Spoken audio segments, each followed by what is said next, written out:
I'll hand over mic to you, Avina. Thanks, Avina, for your time. Thank you for the opportunity. It's a relatively new topic for me as well. So happy to share. I happen to come across a very interesting company based in the US and had a discussion with the founders in terms of how they are implementing decentralized finance in the organization.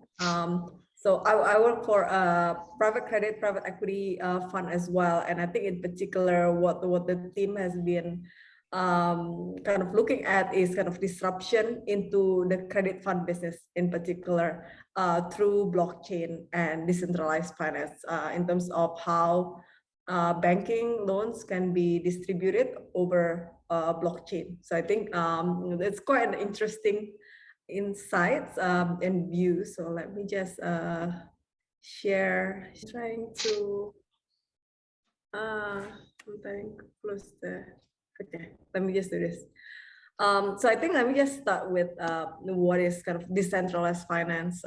Probably some of you have known. It's essentially differentiating between centralized finance, where basically there are banks, intermediary financial institutions that are involved in terms of banking transactions, versus a system whereby the finance is decentralized and there is blockchain, smart contract, and protocols that allows movement of capital, funding, essentially between one person to another.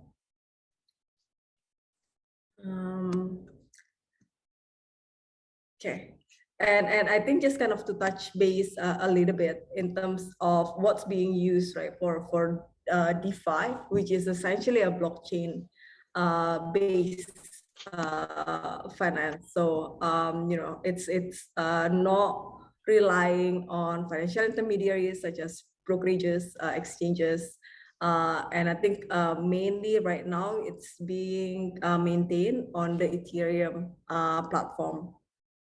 So I think to date, right, per January, from the research that we've seen, about 20 billion has been invested in DeFi in particular. And I think the view is in terms of how this technology promise to basically change the whole financial ecosystem and making finance more accessible. Okay, a few advantages of DeFi. So I think there are 5 listed here. First one, in terms of eliminating third parties, so there's no need to go through a bank, financial institutions. I think for transfer fees, for example, sometimes for US dollar fees transferred can go up to $20 plus. So basically getting rid of that traditional finance intermediary, cutting the third parties, and then the users can control the money flows. And the disputes are being resolved in a specified manner through leveraging the distributed ledger technology, such as blockchain. Right. Number 2 is using smart contract. So in terms of users being able to program in terms of automatically executing transactions when a specific condition is met, essentially increasing the trust that's being used so that no other party can alter the deal once the deal is already made through that blockchain smart contract. Number 3, in terms of automation, so using smart contracts to simplify the process, basically ensuring the speed, the accuracy with each of the smart contract that's being developed. Fourth one here is cost savings. So cutting costs in terms of lawyers, personnel, banking personnel, etc. in terms of using the contracts. Sorry, I think I hear my voice. Okay. Yeah, so basically in terms of cost savings, cutting the cost of professionals, etc. That's basically the middleman of contracts being executed previously. And last but not least is autonomy, so that the stakeholders, essentially the parties involved, are not subject to external authority. And basically they can agree to the terms that they would like to agree on the smart contracts. Yeah, okay. So I think going to one of the examples that we've seen is a company called Goldfinch. They're based in Silicon Valley in the US. So the founders are ex-Coinbase team members, which is huge crypto exchange, right? And they basically created this company, Goldfinch, which is a decentralized credit platform for crypto loans without collateral. And essentially they want to unlock crypto lending for most people in the world. So I think this is some of the kind of highlights that they have. And their kind of inspired missions, which is making real world impact, expanding access of capital in emerging market, and using crypto to empower financial inclusion. So to date, I believe they were just started about 2 years, backed by very reputable investors, VCs globally. They already have 10,000 borrowers, so their modus operandi at the moment is basically partnering with quite a number of fintech in other regions, such as in India, Mexico, Nigeria, and Southeast Asia, which is the region that I'm particularly familiar about. So basically, by partnering with the fintechs here, they're able to access thousands of borrowers who may be eligible to borrow from their platform. And then in terms of the yield that they have been generating for the lenders, it's north of 10%, so about 10 to 14% annual yield. And basically this yield is real world activity uncorrelated with the crypto. It's essentially kind of a interest rate that's being suggested by the borrower when they apply for this loan through the platform. So how does it work, right, in terms of the DeFi? So there is a chart here, right? It starts with at the top is a liquidity provider, which provides the supply of capital. And then there's a senior pool, and which allocates to a pool in the middle here, which is there's a junior tranche and a senior tranche. And the backers on one side and the borrower on the other side. So on the borrower side, I think basically how it generally starts is they propose a pool. Pool means smart contract, essentially, that has some details such as the interest rate, the total amount of borrowing they want to propose, the payment period, for example, on a monthly basis, when is the principal due, for example, in 1 year time, how much is the late fee, etc. So essentially a term sheet for the debt that they're proposing, right? So that goes into the application, and that will be split into a junior and senior tranche. And the backers is another party, which is essentially putting in capital to the junior tranche, and they're essentially taking higher risk compared to the liquidity providers. So they're vouching, okay, whether they believe that these borrowers will be able to repay the loans, right? So the backers supply the capital to the junior tranche of the borrower pools. And then based on how much backers essentially putting in capital to the borrower's pool, that is being allocated to see how much leverage in the senior pool that the liquidity providers is providing. So essentially, the higher the risk, the lower return that the liquidity provider will get, the lower the risk, then they will get the lower return through this smart platform. And I think if you see here, the liquidity provider supply capital to the senior pool, and then the protocol automatically allocates the senior pool to the senior tranches of the borrower pools based on that formula, essentially. Okay, so that's how the smart contract is being arranged with the 4 parties who are involved here. There's another party, which is essentially an auditor, which will audit, verify that the borrower is real, the backer is real. The liquidity providers are generally the institutions who have liquidity in terms of providing capital as well. Okay. So this is the last slide in terms of what the company is trying to achieve, right? So they're building a platform, decentralized credit platform, essentially trying to empower financial inclusion with a vast untapped lending potential in the world, because it's expensive to be a bank. But there are a lot of liquidity that can be channeled through the platform and empowering anybody to be a lender and not just a bank to be a lender, right? So when I spoke to them, they're at the first phase, which is they building a credit fund on crypto that makes off-chain, yield available using DeFi. And I think that's how we see, credit funds can be disrupted because right now, as fund managers, right, the investment team would source for deals, analyze that deal, right, and then obviously we have investors as well on the other end, and the investors would be investing through deals, on a consolidated basis. But if that can be solved through technology. Essentially, the backers will be vouching whether those deals are good deals to invest in. And the investors would be investing on the back of the analysis of the backers to channel funding to the borrower, essentially.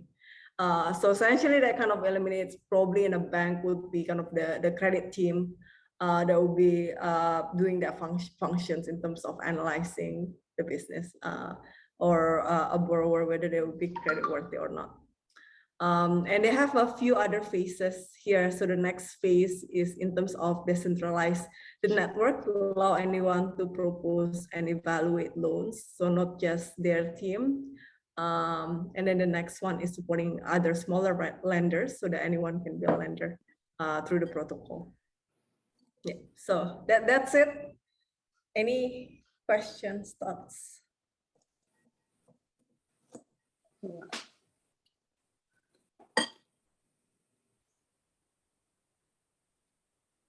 I think you're on mute. Hi, good morning. Sorry, I just joined. So Oh, okay. Oh, I was just happy to get the recording. So, sorry, I was in kind of mute. And it was really interesting part, especially the structure that you shared. And one of the things that really struck me was this this poll function that is mentioned. So instead of using a credit function of the bank, it is, I guess it's a decentralized autonomous organization, which it is the decision is made under this poll system. I think which is I think is a future type of organization, and this is, I guess it's a real game changer.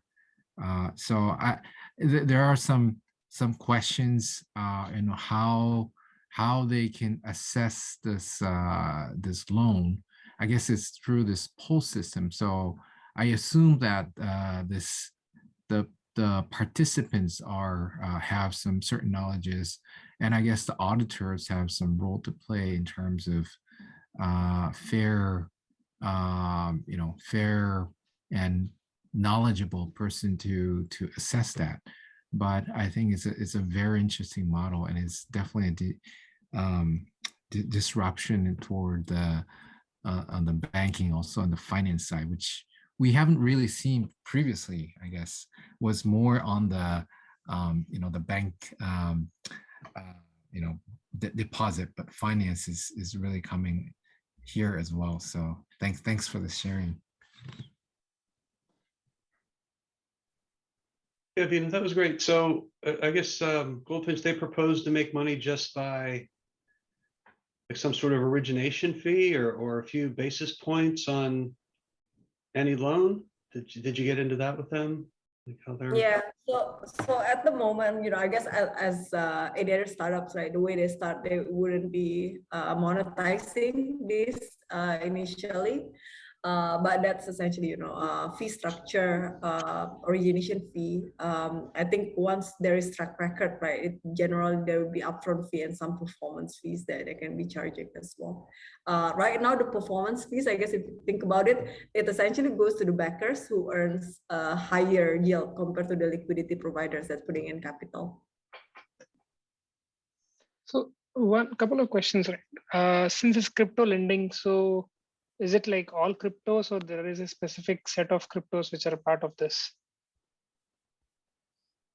So no, so I think exactly right. The way they think about it, because there's a lot of crypto lendings that's essentially the borrower will need to own some cryptos to be able to collateralize that crypto and borrow capital, right? So what they want to do is essentially enabling finance, so a borrower without any collateral to be able to borrow capital. So they use blockchain, and in particular the DeFi applications on that blockchain, but there is no kind of crypto that the borrower will need to have to be able to borrow. So they use an Ethereum blockchain network, but no kind of crypto asset that's basically being involved in the Okay, borrowing. so then how do backers?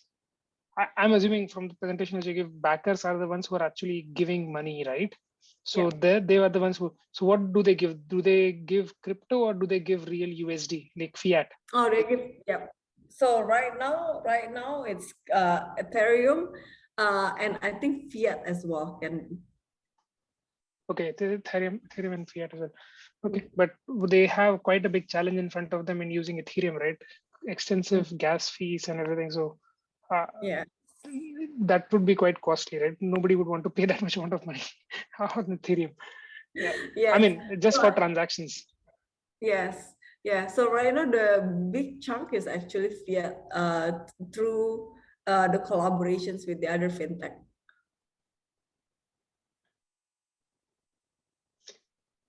It's cool, actually. It's really nice. I mean, I've heard about a couple of other like startups who are using Aave and others who use basic, but they are in this credit ratings and other spaces where you can do this DeFi lending. And actually, there are a lot of platforms which offer DeFi lending as such, but the yields are not as great. But here, 10%, north of 10% is quite good to be able to get into this. So that's nice.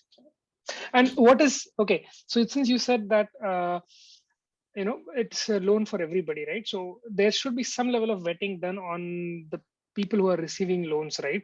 And is it that when I give a loan, I don't have any guarantee that I will get back what I'll get back the money which I gave or the crypto which I gave. However, I know smart contract will enable that, but once you have spent the money, whether it's crypto or fiat, nothing can go wrong. So how are you securing the loans?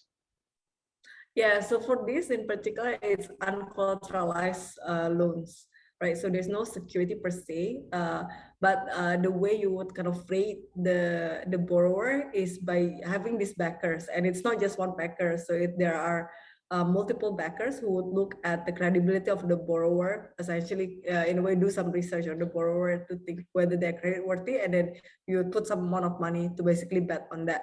And the return that the backers would be getting would be essentially higher because it's leverage compared to the liquidity provider, the senior tranche that's putting in capital. So in a way, the risk is actually mutualized. If one person defaults on the borrower side, not the backer will default. The backer will only get like a portion of the default will impact the backer, but there are others who are giving back the loan, so you are getting yield from that. Okay, that's good. I guess.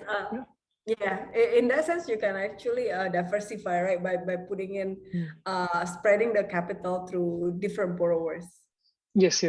I think that is what is happening as I understand from your point. Yeah. Okay. Thank you so much. That was good. We have actually a question from Sarabi to explain how it works with the slide. That's, I guess.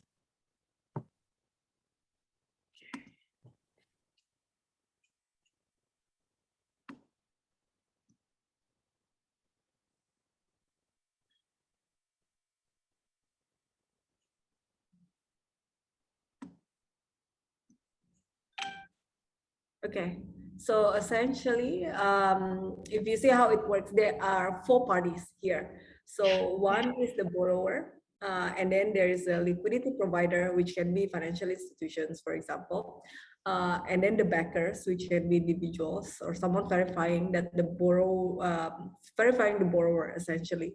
There is also an auditor here. I think it's not stated here, but there is another party which is an auditor which will vouch whether the borrower is a real entity, the backer is a real person, and then the same as the liquidity provider. So first, the borrower would do an application on the loan. Essentially, they make a borrower pool, and that would have terms such as interest rate, how much loan they would be applying for, what is the payment period, how much, what is the tenor. So essentially similar to a short-term sheet in terms of the loan being applied, essentially together with a late fee, for example. And that will go to be verified by the auditor and the backers first, right? So the backers essentially assesses the terms and decide and providing that first supply, first loss of capital to this borrower pool. And then based on how much and how many backers essentially voting yes to these borrowers, I think they also check the ones that also vote no to these borrowers as well. Then that is basically being calculated to figure out how much liquidity provider can put it in the senior pool. So because the liquidity provider is getting the senior tranche, right, that generally is a lower rate compared to the backer, what the backers is getting. And that consolidated pool of capital that's being channeled to the borrower. And then the borrower would pay the loan accordingly thereafter.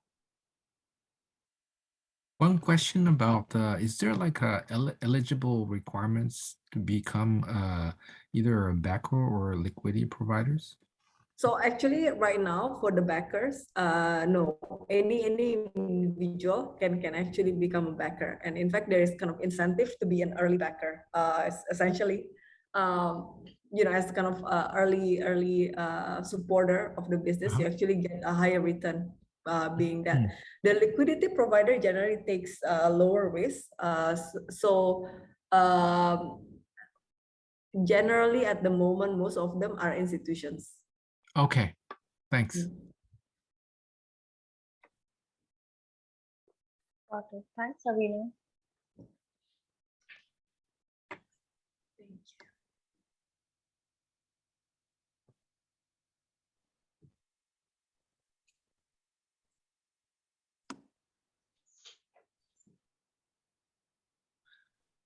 Great, great.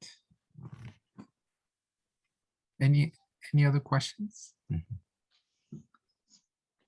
Are they still in what stage of funding they are? They're just a startup, or is it completely funded? They just started, but they have a long list of very, very high-profile VCs backers already, so including Anderson Horowitz. The guys Nice. were from Coinbase, so Coinbase Ventures also invested, so quite a number of high-profile investors funding already. Just out of curiosity, right? You mentioned that the senior pool is by FIs and the junior tranches from your backers, right? But why would FIs put money into that if they don't get good returns back on what they have invested in? So are they getting a good return as well, or they're just, when you say they're just for liquidity, they just pool in the money and then take back as soon as the liquidity is there in the pool?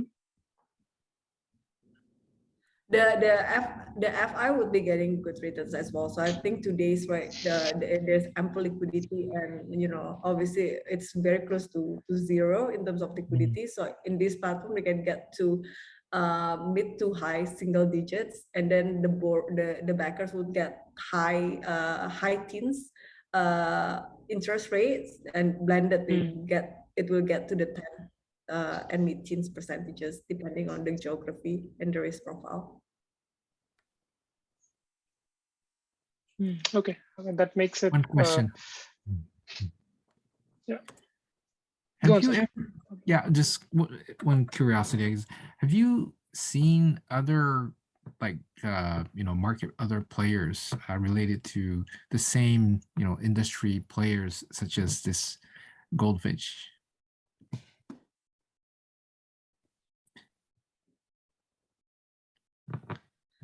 I mean, I So can, actually, for me, yeah. I have not. So obviously, there are quite a number of players in DeFi. I have not seen one that's kind of institutional caliber as Mhm. them that we think that can be quite disrupting to the credit Mm. card business, I think in particular.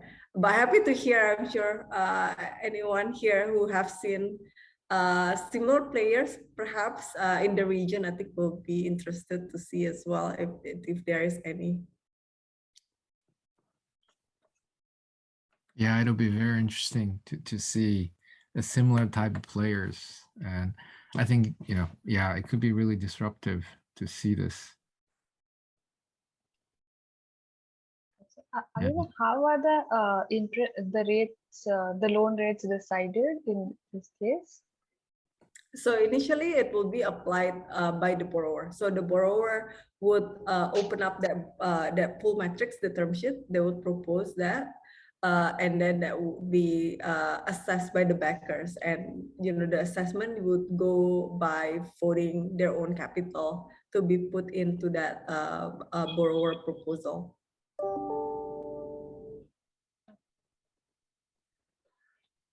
Can I ask? I mean, okay. So if you, I don't know if you have heard, there is a firm called BlockFi, which Ah, actually is in crypto lending as well. There are a couple of others as well, but when it comes to lending money, right?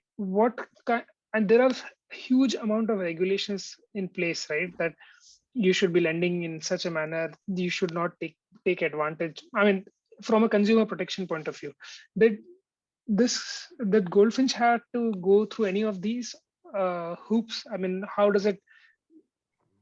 What was your experience as such? I'm asking from a regulated market perspective because at the end of the day, yes, investors will be always eager to make more money, and you have consumers who would want to borrow money, but you can expect out of 100 borrowers, I don't know if you have done the risk calculation, but let's say 20 fail, right? But if 20 fail, what is the impact on the investors? And if 20 fail, how do we, is there no recovery possible? And if at all it is possible, does the burden of that recovery fall on the remaining 80 borrowers who are actually able to give back their loans? So how does this work in the regulated environment? Or did Goldfinch didn't go through all these?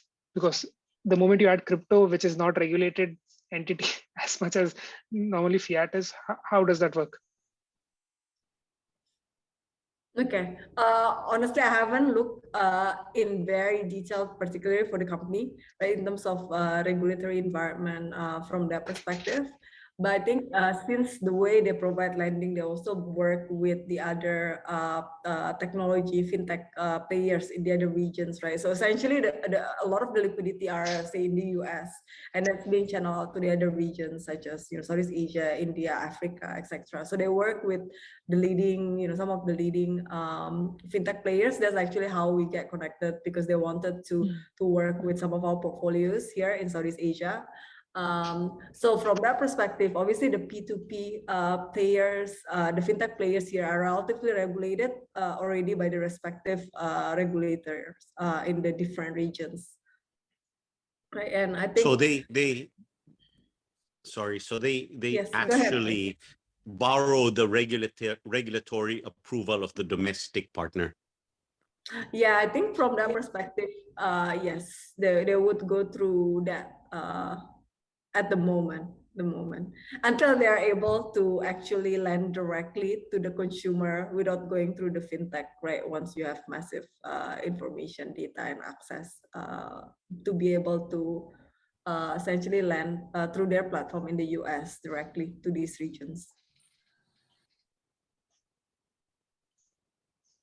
The Thanks, region is Nina. completely Sorry. focused on Southeast Asia as such, or it can be Africa and the emerging markets. Yeah, they're focusing on emerging markets, so Africa, India, Southeast Asia, particularly the few regions they mentioned. Sorry, I Hi. think Ratri, you were speaking. Hi, sorry, no worries. No, I just wanted to ask. Sorry, I came in a bit late, but just curiously, what are sort of like the pool sizes that that you're seeing here with at least like with the likes of Goldfinch? Yeah. So far,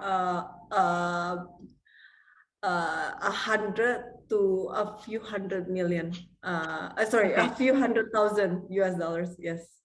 Okay. Right. And that's like the combined pool, right? Of the backers and the backers and the institutional. The borrowers. Oh, that's the Essentially. borrowers. Okay. Yeah. Got it. The borrowers. Interesting. Yeah, so I think relatively small and generally Mm. small size businesses, because I think the theme is financial inclusion essentially, for the borrowers. Avina, I might have missed your presentation part. In terms of the assessment of this lending, right? Is it primarily from the liquidity providers that they're assessing by themselves, or is there a certain kind of people who is assessing this lending? Just curious. So the lending is essentially initially it's assessed by one is the auditor to basically verify that it's a real person, real borrower, right? And the backers. Oh, okay, Who okay. are. So the backers are the ones that initially assesses and they basically vote using their capital, becoming the junior tranche and the first loss of capital. And then the liquidity providers leverage on that assessment of the backer essentially to provide additional liquidity and provide the senior tranche for the borrower. Okay, so it's the auditor. Okay. And I assume an auditor are maybe is it also like individual, like is it part of Yes. them? So the auditor, interestingly, right, because it's decentralized, so the auditor is being assigned randomly from the backers and the other individuals basically involved in this. Oh, I see. Thank you. Interesting. So sorry, again, one more question. So from a consumer standpoint, what interest does the consumer get charged? So if I borrow money, how much do I have? Yeah, so that's the 10 to, I guess, a bit more than 10. So kind of mid-teens is the one that they're targeting, particularly in Indonesia, in Southeast Asia. It's about mid-teens. I think it goes from like 12 to 18. And this is high because it is completely unsecured, right? Otherwise, in this market, you don't get unsecured loans at all from the traditional institutions. It's starting, so I think the other, basically the ones, the DeFi, I feel it's relatively new, especially in this region, right? We don't see many, but the uncollateralized loans, I think we probably have discussed before, is coming from the P2P players, from the digital banking players as well. They have been able to provide uncollateralized loans. I think kind of divided into two. So the ones that targeting the consumer segment, I think in Indonesia in particular, the ticket size goes from say 50, not even, probably like $20 to $80, $100. It's going up higher. So I think C Group, like Shopee with their Shopee Pay Later and Shopee Pinjam, like Shopee Borrow kind of, that actually goes up to $600 now with Shopee C Group credit rating. And then there is the SME segment, which is primarily still P2P, but there's a big movement purchasing a bank here in Indonesia, whether it's some purchase national banks and the rest purchase, we call it BPR, which is the kind of rural banks. And the MSME players basically providing loans on collateralized up to about 100,000 US dollars in general in size. So I think that's what we see in a big way here in the country and in the region. The DeFi is very, very new still.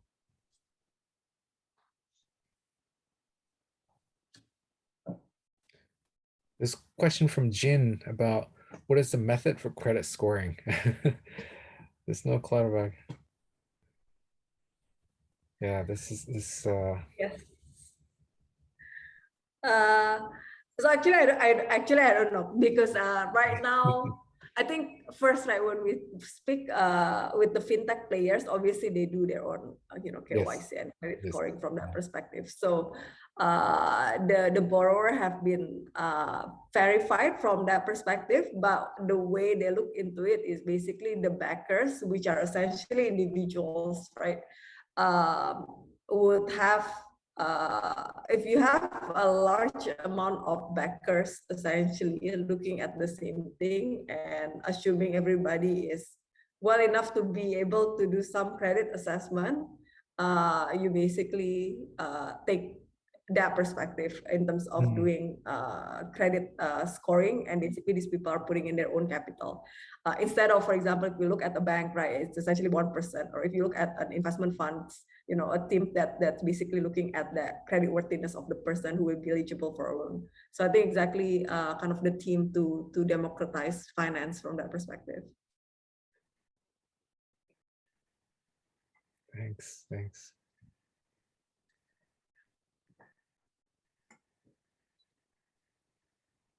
Interesting, very interesting.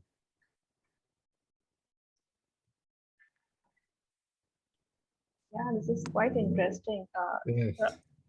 There is this, so one of the crypto platforms that we have in India called Vault, right? You can, so it actually educates you while you're doing something, like, that some of these cryptos are, which you can exchange for fiat, and some of them are just tokens that can be traded.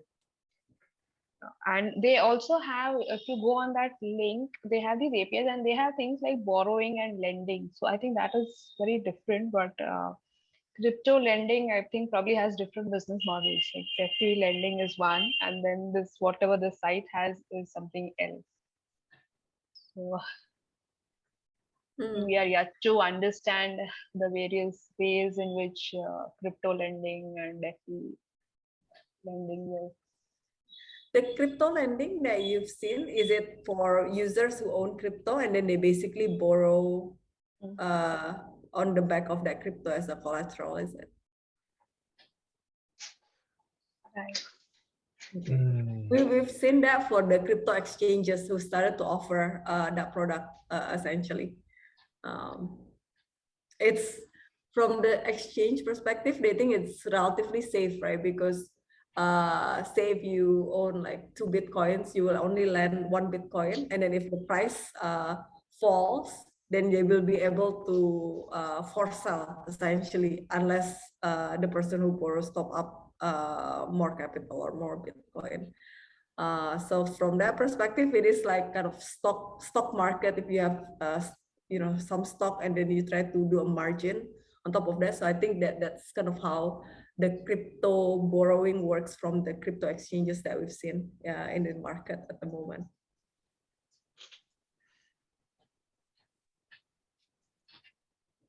I think some crypto firms actually go with staking approach as well, where obviously it is not that much amount of money, but if you stake your crypto, you are able to get some thing in return, but it's not with all the cryptos as such.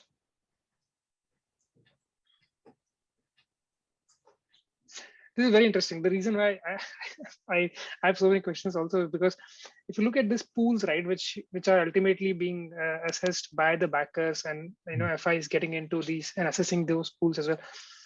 I don't completely understand, but it looks to me that there will be different pools with different sets or different quality of assets, right? I'm just calling asset in the sense that whatever money you're lending to, that group of people or the group of borrowers will be an asset, that this company has lent out money to this person, we are getting this much money back. similar to loan, right? But then over time, you have thousands and thousands of pool. Hopefully, that's where the startup goes and builds out.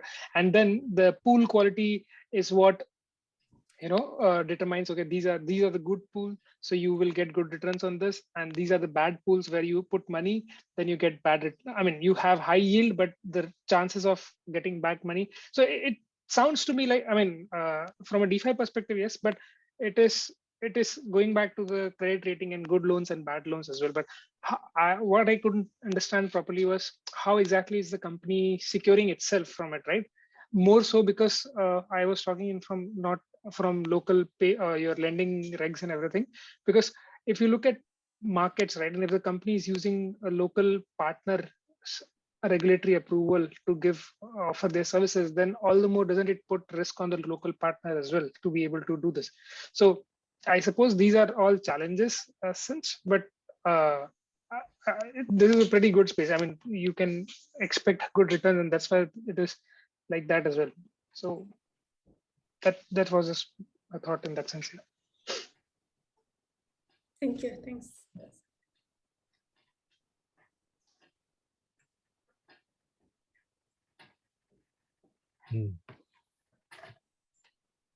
So just curiously, like what do when people raise funds like this way, what is the use of proceeds? In like yeah. Yeah, it varies. I think for the consumer, it's generally consumption, right? But for a lot of the ones that they're channeling here is generally for business, working capital, Yeah. Okay. But typically, what would sort of like drive them for like to go to like to this path rather than the like for sort of other traditional like means? So I think if we see, right, I think in Indonesia in particular, 75% of our population actually still underbanked and unbanked. So unable to get credit from the banks due to strict regulations. I think here, if you want to borrow, you need to have collateral, whether it's land collateral and some cash flows essentially to be able to borrow. So uncollateralized loan is very, very difficult, and hence I think people go to the P2P platforms. And essentially what the Goldfinch here is doing is they're working with this some of the leading P2P platforms here to be able to provide financing as well. So they do business financing, consumer loans as well. So depending on the fintech that they're working with, essentially a lot of them generally have different specialties as well. Okay. Yeah, I'm just kind of relating to that question. I'm just assuming that there are some people who needs crypto denominated loans as maybe like for the hedging purposes, or I'm just assuming based on their portfolio as opposed to the the other the fiat.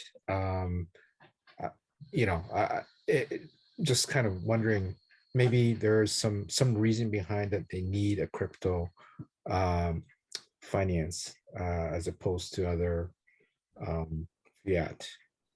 So yeah, Satya, I sort of had that question, but I didn't know how to frame it, right? Because Avina, it sounds like some of these are basically microloans, really, right? And is anything or any services offered to help ledge or to hedge that potential volatility, particularly for those small borrowers who really can't afford to see a 20 to 30% fluctuation in the value of what they've borrowed? If that makes sense, Actually, the majority actually goes through fiat currency because it goes through the P2P platform, right, on the lending. So the crypto is essentially on the Ethereum network platform in terms of the blockchain and smart contract that's being kind of worked between the company and the P2P platform. Okay. So it would be left to the more sophisticated people actually providing the liquidity to make sure that they've got their hedges in place and everything. So as a net borrower, I don't have to be concerned with any of that volatility necessarily. Yeah. Okay. It's still, I think it's still relatively early days. They just started lending actually. So we'll see how it goes. I think the company is about one year old. I think they're using the Ethereum network. Sorry, I saw what crypto they're using, but they're using USDC, which is your US dollar coin. So I don't think the question of fluctuation comes back here, because if we are using USDC, it will be pegged to $1. So essentially, the borrowers are not exposed to the fluctuation risk, which I think Edward, you were mentioning right now. And I think when you look at the pools which are being managed, those are the ones where you have some sophisticated pool managers or asset managers sitting in the banks, and they would be hedging their side against the fluctuation risk of Ethereum. Because I suppose USDC should be backed by something. It's a coin, but ultimately it should be backed by something.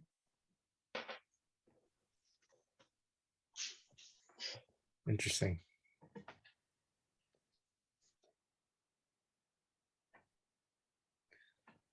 All right.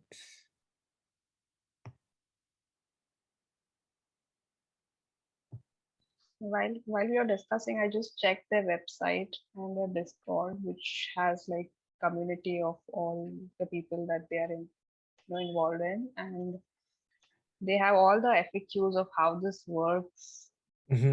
A lot of questions that are answered. I don't think it's a huge thing. If anyone is interested, do you want me to show the screen, like how it looks like? Sure.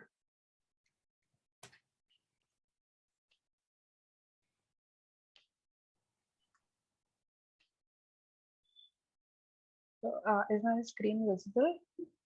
It's there. You go. Yep.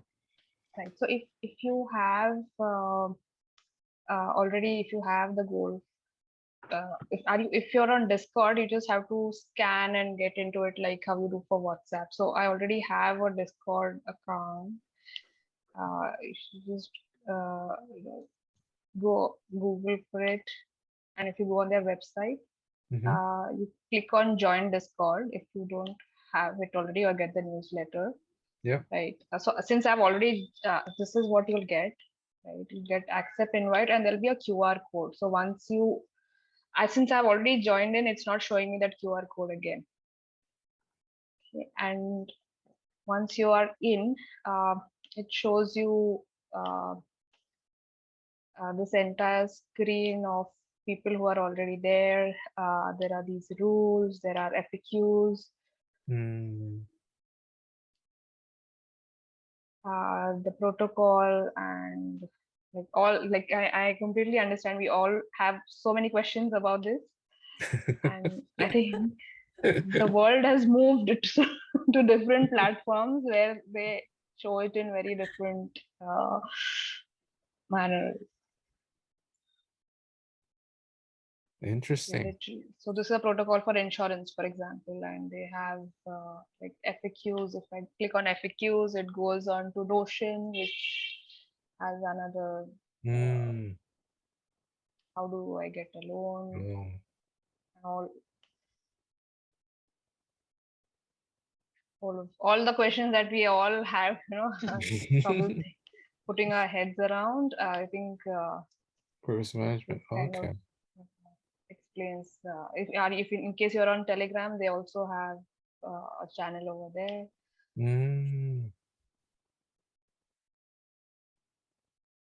Interesting. I think I'll join. Yes. Sounds good.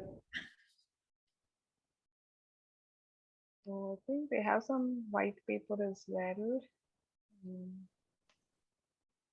Yes, the second from the top, there's one. Yeah. Yeah, the white paper. Yeah. So this is a detailed document which talks about all the, like, I think the overview, this diagram, but they also explain how it is done.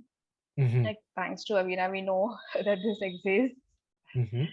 and then how the fees are, how the borrowing and Mhm. repaying works, what are the tranches like, Mm. the origination fees, and I just found this while we were discussing what is the protocol, how is the allocation done, using which Mm. formula model. So this is The Early all alpha. those. backer rewards. Yeah.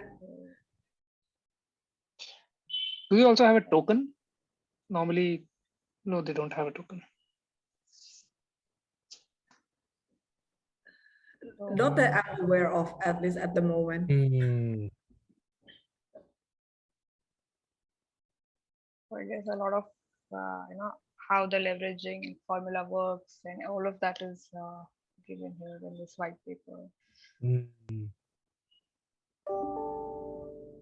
Interesting. Interesting. How they've even taken care of borrower collusion with auditors. Mm. Yeah, this auditor's part is very interesting too. I'm just, I guess it's a new type of financing, and it's really decentralized, I guess. So, So if you're not on Discord, I think it's quite interesting. All the new things you'll see them here, like all these are like interactive NFTs and all sorts of things yes, yes. And I guess going on. mm, I guess it's one of the area that this can we can also think about, maybe ways to get, this, let's say this to be utilized in Latin America, other regions, I guess. Um, it's still, I guess, evolving. So Yes. interesting, very interesting. Thank you. This is very interesting, and Avina, thanks for your time. Um, I guess it's a great lesson to learn and think about some of the area for this concept to be applied. So great conversation.